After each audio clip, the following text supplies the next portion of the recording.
Bat and the End of Everything. Chapter 4. In the Kitchen. Use the spatula, Bat, not the wooden spoon.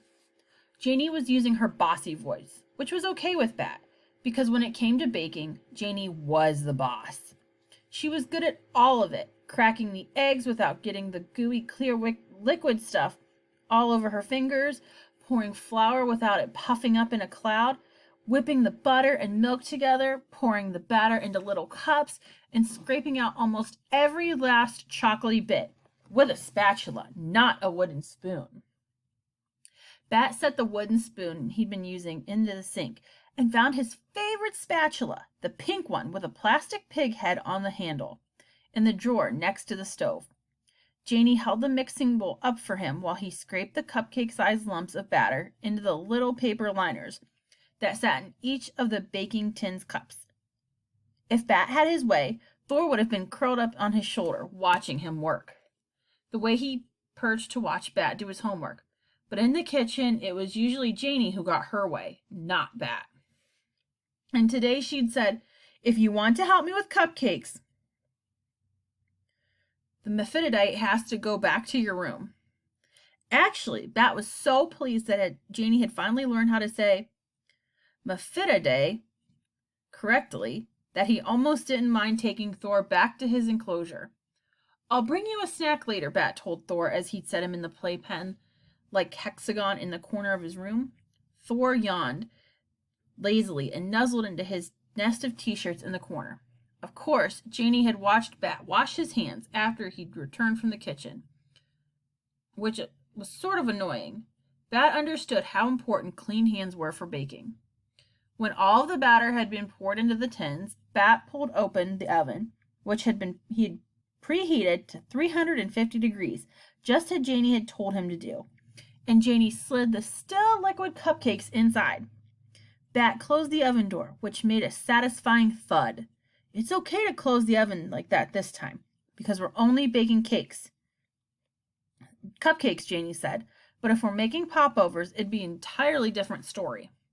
"Of course it would be an entirely different story if we were making popovers," Bat said.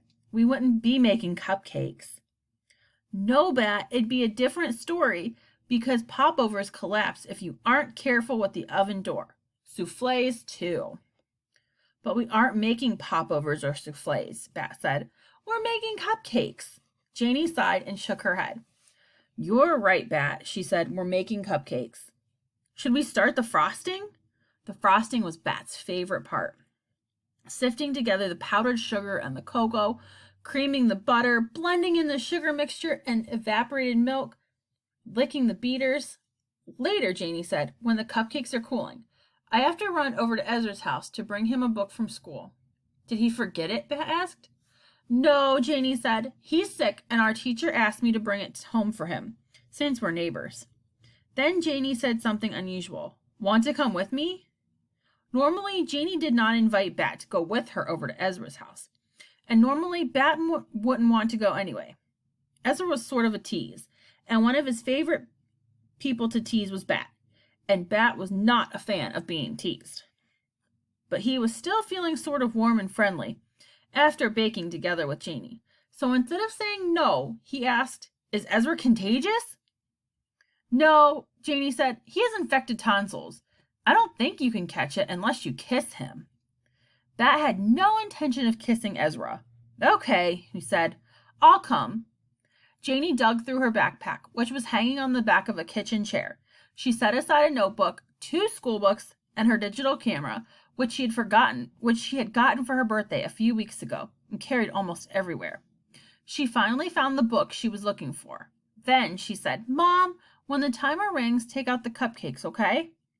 Mom had just finished grating a block of cheese and was scraping it into the pot over on the stove to make the sauce for the mac and cheese. "Okay," she said. Then she stood up and smiled at Bat. "See you soon," she said. Chapter 5. Ezra's House. The front porch of Ezra's house was littered with scooters and scooter parts. Looking more closely, Bat saw there was only one functioning scooter, a red and silver one. There were 3 scooter decks, 7 loose wheels in a variety of colors, 1 black handle, 4 black rubber hand grips, and a whole bunch of screws and clamps, some of which looked pretty rusty.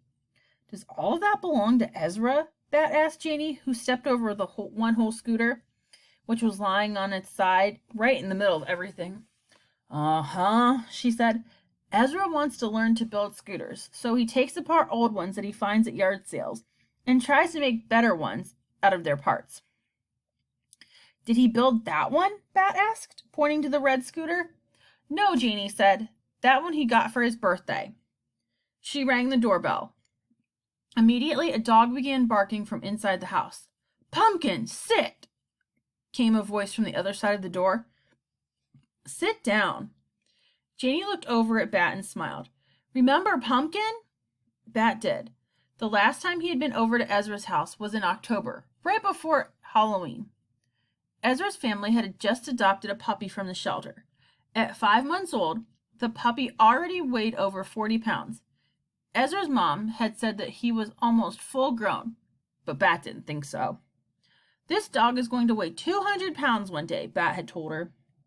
Ezra's mom had laughed. What an imagination! Ezra's mom opened the door. Out poked a huge, slobbery, black and tan face. Sit, said Ezra's mom again. Bat had the feeling she had said that word a lot. The door opened wider. Ezra's mom was gripping Pumpkin's collar tightly, holding him back as he strained to get to Janie. Hi, Pumpkin, she said. Hi, Mrs. Hara. Hi, Janie, Mrs. Hara said. Hello, Bat. Pumpkin is looking really good, Bat said. He held out his hand, palm up so that Pumpkin could sniff it and say hello. Pumpkin buried his huge black nose in Bat's hand, leaving a slimy, wet trail across it. Sorry about that, Mrs. Hara said. She managed to pull Pumpkin back into the house so that she could open the door wide enough for Janie and Bat to slip inside. The front room, Bat noticed, smelled strongly of wet dog. Your house smells like wet dog, Bat said. Bat, Janie hissed. Mrs. Hara grimaced. Her face looked like she was smelling the wet dog smell too. Ezra's in his room, she said. He'll be happy to see you, Janie. Come on, Bat, Janie said. She started down the hallway towards Ezra's room. I'll wait here, Bat said. I want to visit with Pumpkin. Maybe Janie said something after that, but if she did, Bat didn't really hear it. He was petting Pumpkin's warm, floppy ears. What does he weigh now, Mrs. Hara? Is he up to 100 pounds yet? Almost 120, she answered. She didn't sound as happy about that as Bat thought she should. What a good dog, Bat said. A drop of saliva the size of a quarter splattered on the toe of Mrs. Hara's shoe. He's gotten as big as he's going to get, Mrs. Hara said. Oh, no, not by a long shot, Bat said. He patted Pumpkin's head. Mastiffs can grow until they're 5 years old. He's not a pure breed, Mrs. Hara said. Her voice sounded kind of high and tight. He might be. You never know. Bat heard Janie knock on Ezra's door, and a moment later Ezra opened it, sticking his head out into the hallway. He was wearing pajamas, and his hair was wild like he'd been sleeping. Hey, Janie, he said. His voice was rough and scratchy. It's weird to see you here without your camera for a change. Janie didn't answer, just thrust the book she'd brought in his direction. Here, she said. Thanks, Ezra said, taking the book. He looked over to the living room, where Bat stood still, stroking Pumpkin's ears. The dog groaned contentedly, and Bat scooted his foot out of the way of a stream of saliva. Hiya, Batty. Hi, Bat said. Feel better, Ezra, Janie said as she walked back to Bat. Thank you, Janie, Mrs. Hara said. It was nice of you to bring the book. You're welcome, Janie answered. Come on now, Bat. Goodbye, Pumpkin, Bat said. Then they were back out on the porch. Maybe Mrs. Hara tripped or something, Bat thought when the door slammed behind them. Or maybe Pumpkin pushed her. Bat, Janie said, picking up her way back across the porch over the scooter parts. Sometimes you are so rude. Rude? How on earth could Janie think that he had been rude? He only talked about Mrs. Hara's pet. If anyone was rude, it was Mrs. Hara. She didn't ask him once about Thor. Chapter 6. A Gift for Thor. The cupcakes were delicious. Bat popped the final bite of his second cupcake into his mouth. You always put just the right amount of frosting on each cupcake, Bat told Janie, chewing. Thanks, Bat, Janie said. That's a really nice compliment. The three of them were eating dessert out in the backyard near Thor's garden because it was such a nice evening. Janie had her camera out and she was taking pictures of the garden in between cupcake bites. Bat had planted the garden with Israel's help, and tending to the vegetables had become part of Bat's evening routine. The garden had started off with just carrots, corn, and kale, but Bat and his mom had found room to add some broccoli and a pumpkin plant. The pumpkin had been Mom's idea. It wouldn't be ready to harvest until fall, near Halloween, and Mom thought it would be fun to make a jack-o'-lantern from it. But the pumpkin plant actually made Bat kind of sad. By the time the pumpkin was big enough to carve, this little garden wouldn't be Thor's anymore. Thor would be back in the wild, and he'd never get a chance to see the jack-o'-lantern. Suddenly, the last bite of cupcake didn't taste as sweet, and a hard lump in Bat's throat made it hard to swallow. I think I'll go hang out with Thor for a while, Bat said. He stood up and brushed cupcake crumbs from his lap. Do you want company? Mom asked. Thor is company, Bat said, and he went inside. As he walked through the kitchen toward the hallway that led to his room, he heard Janie say, Mom, Bat is going to be really sad when Thor isn't around anymore. Bat pulled the neck of his shirt up into his mouth, something he liked to do when he was feeling emotions he didn't like to feel. Thor was rustling around in his litter box. Bat waited for him to finish, and then he reached over the side of the playpen. Hi, little Thor, he cooed as he reached inside. It was always best to move slowly and speak calmly when dealing with a skunk. So Bat made sure to give Thor plenty of warning that he was about to be picked up. This time, Bat could have sworn that when he slid his hand beneath Thor's soft little body, the kit sort of hopped, like he wanted to help Bat lift him.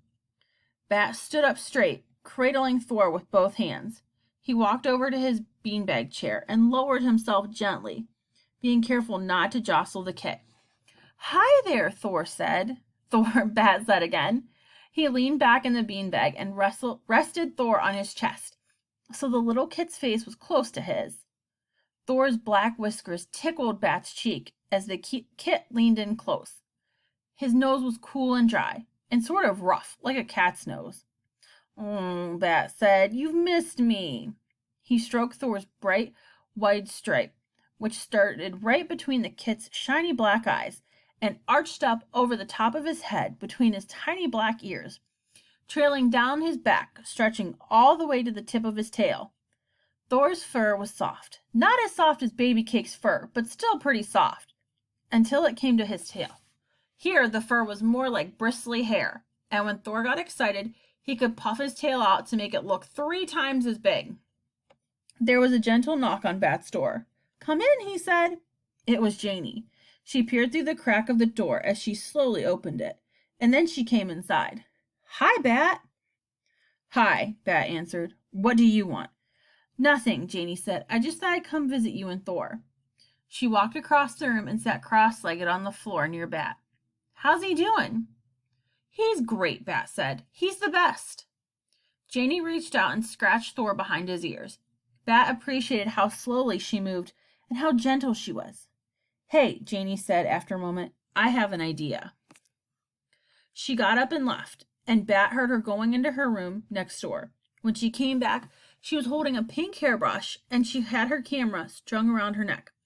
Do you think Thor would like to be brushed? She asked. Bat shrugged. Maybe. Janie sat back down and handed the brush to him, who sat up straighter, lowering Thor to his lap. Isn't this your brush? He asked. Yes, but I have 2, Janie said. Thor can have this one. To keep? Bat asked. To keep, Janie said. Bat let Thor smell the brush first, and then he ran the bristles down Thor's back. The little skunk stiffened at first, but after a few strokes, he relaxed into Bat's lap, sort of flattening out as Bat brushed him some more. Hey, he likes it, Janie said, and she snapped a picture. Yes, Bat said, smiling. I guess that you and Thor have something in common, after all. Janie laughed. You can brush my hair later, but only if you use a different brush.